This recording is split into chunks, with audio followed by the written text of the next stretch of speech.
बाप्पाच्या आगमनाचा आनंद, रस्त्यावर भक्तांची गर्दी, ढोल ताशांचा गजर आणि वातावरणात घुमत होता एकच जयघोष, तो म्हणजे गणपती बाप्पा मोरया.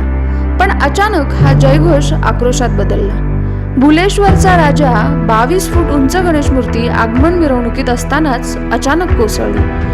काही कळायच्या आतच मूर्ती गर्दीच्या दिशेने कोसळली आणि अनेक जण त्याखाली अडकले. या दुर्घटनेत दोघांचा मृत्यू झालाय तर 5 जण जखमी झालेत. जखमींमध्ये 2 चिमुकल्या मुलांचाही समावेश आहे. बाप्पाच्या स्वागतासाठी घरातून बाहेर पडलेल्या या कुटुंबांवर काही क्षणातच दुःखाचा डोंगर कोसळला. घटना घडताच नागरिकांनी जीवाची पर्वा न करता मदतीसाठी धाव घेतली. त्यानंतर पोलीस आणि अग्निशमन दल घटनास्थळी दाखल झालं.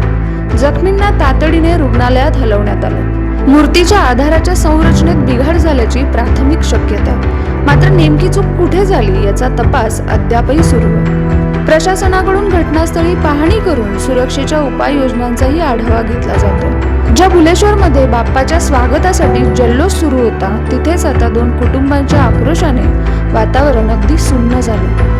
उत्सवाच्या आनंदावर या दुर्घटनेने दुःखाची काळी छायाच जणू पसरली.